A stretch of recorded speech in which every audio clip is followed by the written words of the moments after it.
Question 7th question here. So today we are going to discuss about centroid of triangle.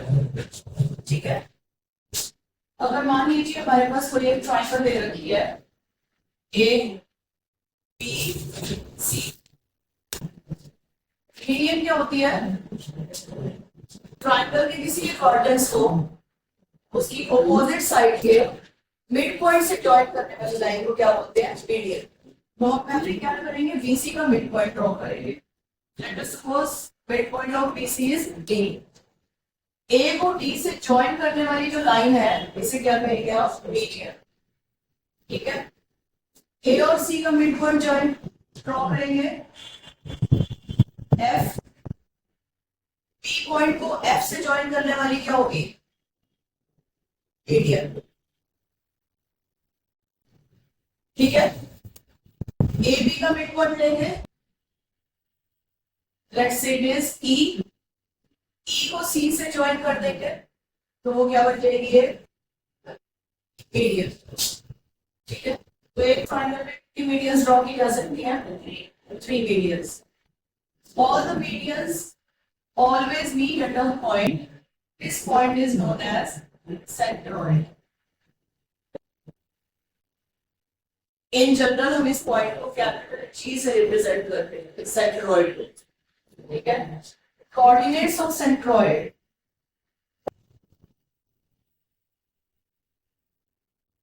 अगर हम इसको capital x को capital Y से represent करें, triangle के वर्टेक्स को x1 y1, x2 y2 और x3 y3 ले लें तो सेंट्रोइड के जो कोऑर्डिनेट्स होते हैं, x कोऑर्डिनेट होता है x1 plus x2 plus x3 upon 3 और y कोऑर्डिनेट का फॉर्मूला होता है y1 plus y2 plus y3 upon है।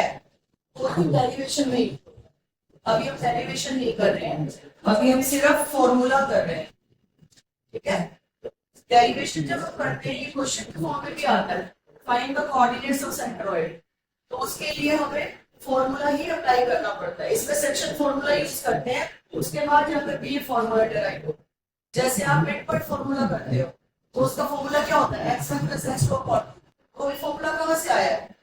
सेक्शन फॉर्मूला से, क्योंकि हमें मालूम है कि जो दो पार्ट्स होते हैं वो हमेशा इक्वल होते हैं, इसलिए उनका रेशो हमेशा 1:1 होता है। यहाँ पर हम क्या यूज करते हैं, जैसे कोई भी ट्राइंगल दे रखी है ए बी सी, अगर मैं इसकी मीडियन ड्रॉ कर लूं ए डी, यहाँ सेंट्रोइड है। सेंट्रोइड हमेशा कौन सा पॉइंट होता है? जहां पे सारी मीडियंस मीट कर रही है। तो जो सेंट्रोइड होता है वो हमेशा मीडियन को 2:1 में डिवाइड कर, हमेशा।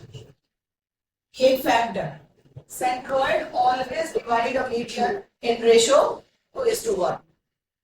तो जब हम इसमें फाइंड करेंगे सेंट्रोइड कोऑर्डिनेट्स तो कैसे करेंगे? ये कोऑर्डिनेट हमें दिया हुआ है x1, y1, ये कोऑर्डिनेट है x2, y2, ये कोऑर्डिनेट है x3, y3। ठीक है, ये रेशियो है 2:1। डी के कोऑर्डिनेट्स अगर मुझे फाइंड करना है तो कैसे करूंगा? बी और सी के मिड पॉइंट फॉर्मूला लगा देंगे। अगर मैं डी पर मिड पॉइंट फॉर्मूला लगाती हूँ तो इसका एक्स कोऑर्डिनेट क्या रहेगा? इसको देख के बताओ। अपॉन ये वाई कोऑर्डिनेट, एक्स कोऑर्डिनेट क्या रहेगा? ठीक है, x2 प्लस x3 अपॉन 2 और y2 प्लस y3 अपॉन 2। तो डी के कोऑर्डिनेट्स आ गए मेरे पास x2 plus x3 upon 2, y2 plus y3 upon, ये किसके कोऑर्डिनेट्स हैं? पॉइंट डी के। ठीक है, अब मुझे जी के कोऑर्डिनेट्स फाइंड करने हैं। एक साइड में ए ले लेती हूँ x1, y1, एक साइड डी ले लेती हूँ x2 plus x3 upon 2, y2 plus y3 upon. ठीक है, जी किस रेशियो में डिवाइड कर रहे हैं? 4:1। सेक्शन फॉर्मूला लग जाएगा।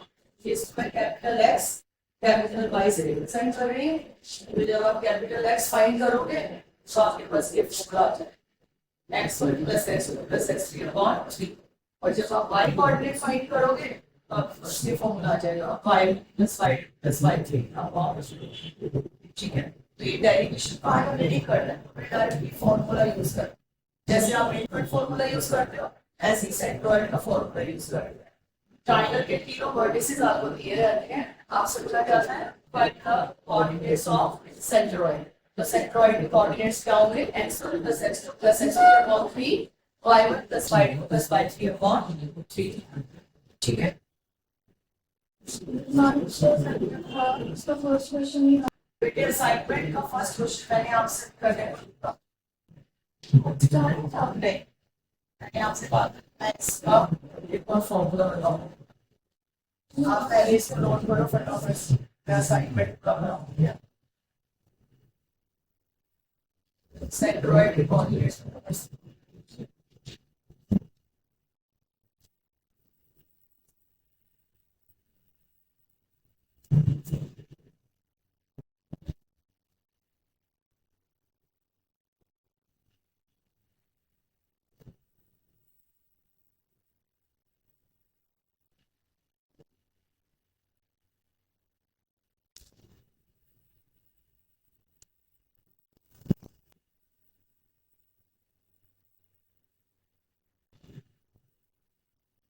बताओ क्या पॉइंट है और क्या सेंट्रॉइड है।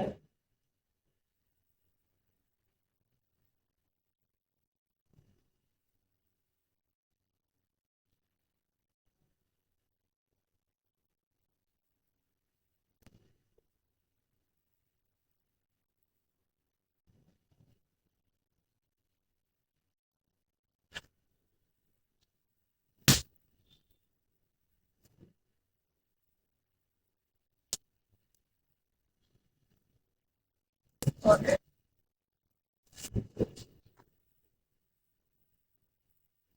Question number 4.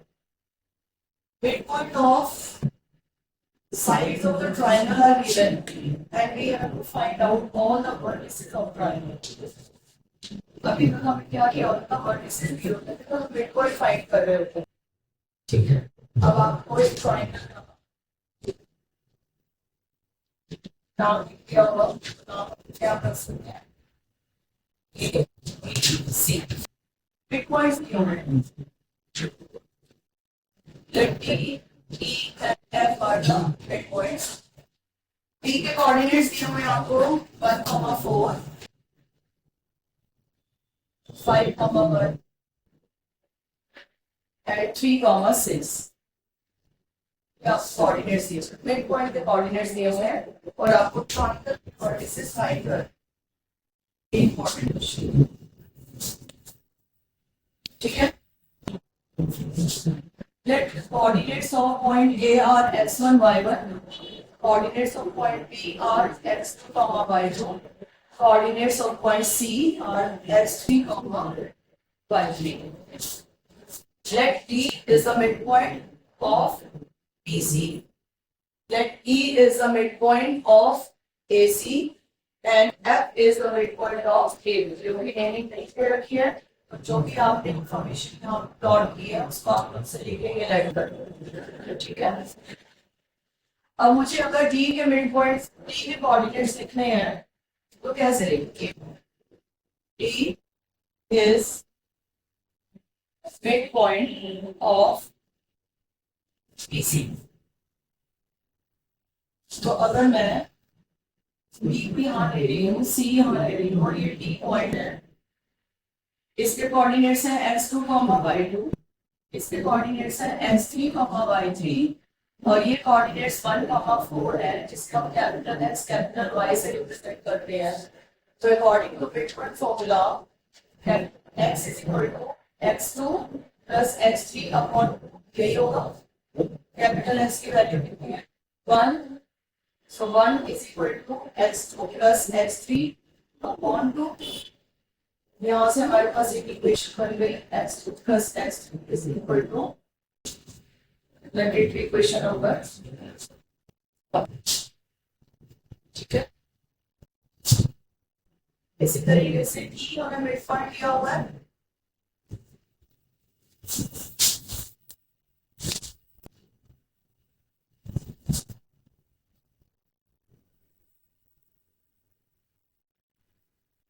D is midpoint of AC. The phi is equal to x1 plus x3 upon 2. x1 plus x3 is equal to question number 2.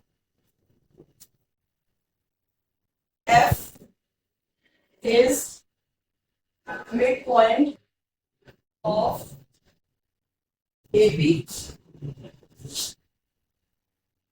x1 plus x2 upon 2 is equal to 3. x1 plus x2 is equal to 6. ठीक है। Equation number 3। अभी मैंने सिर्फ x coordinates को लेकर के काम किया, सेम काम y कोऑर्डिनेट्स को लेकर करेंगे, ठीक है। अब देखिए, एडिंग इक्वेशन नंबर 1, 2 एंड 3। अगर मैं इक्वेशन 1, 2 और 3 को ऐड कर दूं क्या होगा? x2 दो बार हो गया, x3 दो बार हो गया, x1 दो बार हो गया, तो ये हो जाएगा 2x1 plus 2x2 plus 2x3 is equal to 2 plus 10, 12 plus 6, 18। ठीक है, तो कॉमन ले सकते हैं, x1 plus x2 plus x3 is equal to 18. x1 plus x2 plus x3 is equal to 9. एक इक्वेशन बन के तैयार हो गया, दैट इज इक्वेशन नंबर 4। अब ध्यान से देखिए, x1 plus x2 plus x3 की वैल्यू है मेरे पास। अगर मैं इक्वेशन नंबर 4 और इक्वेशन नंबर 1 को यूज कर, x2 plus x3 कितना है? 2। यहाँ x2 plus x3 की जगह 2 पुट कर दो, मेरे पास x1 आ जाएगा, ठीक है। अगर इक्वेशन नंबर 4 और इक्वेशन नंबर 2 को यूज कर लें तो x1 plus x3 की वैल्यू कितनी है? 10। x1 plus x3 10 हो गया, तो x2 की वैल्यू कितनी हो जाएगी? 9 minus 10 minus 1। इसी तरह से इक्वेशन नंबर 4 और इक्वेशन नंबर 3 को यूज कर लें तो x1 plus x2 की वैल्यू पुट करेंगे 6, तो यहाँ से हमारे पास इसकी वैल्यू आ जाएगी x3। समझ में आया? ठीक है। और अगर आपसे क्वेश्चन पूछे find the coordinates of centroid, तो सेंट्रॉइड क्या होता है? x1 plus x2 plus x3 upon 3। आपके पास x1 plus x2 plus x3 की वैल्यू आ चुकी है, अपॉन 3 करते ही x कोऑर्डिनेट आ जाएगा किसका? सेंट्रॉइड। आ रही बात समझ में? अगर आप इसमें ये वाला स्टेप नहीं करेंगे तो इतनी सारी इक्वेशंस बन जाएंगी, उनको सॉल्व करना आपके लिए कॉम्प्लिकेटेड हो जाएगा। तो इसीलिए ये स्टेप अगर हम याद रख लो, जब भी आपको ट्रायंगल के वर्टिसेस फाइंड करने हैं और मिड पॉइंट दे रखा हो, पहले आप सारे मिड पॉइंट से कोऑर्डिनेट्स लिखिए और फिर उसके बाद तीनों इक्वेशंस को प्लस कर दीजिए और x1 plus x2 plus x3 तक पहुंच जाओ, ठीक है। By using equation number 1 and 4 we get x1 plus 2 is equal to 9। तो यहाँ से x1 की वैल्यू आ गई 7। By using equation number 2 and 4 we get x2 plus 10 is equal to 9। तो x2 की वैल्यू आ गई -1। By using equation number 3 and 4 we get x3 plus 6 is equal to 9। यहाँ से x3 की वैल्यू आ गई 3।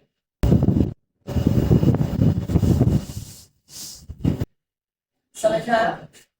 ठीक है, तो अभी हमने सारे एक्स कोऑर्डिनेट्स लिए हैं। अब इसी तरीके से इसका वाई कोऑर्डिनेट फाइंड करोगे, इसका वाई कोऑर्डिनेट फाइंड करोगे, इसका करोगे, तो सेम इस तरीके से आपकी तीन equations y1 plus y2 y plus y3 y1 plus y3 बनेगी।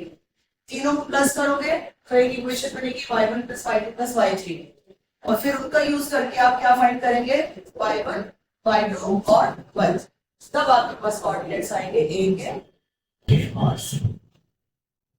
ठीक है, y कोऑर्डिनेट जल्दी से सॉल्व करो।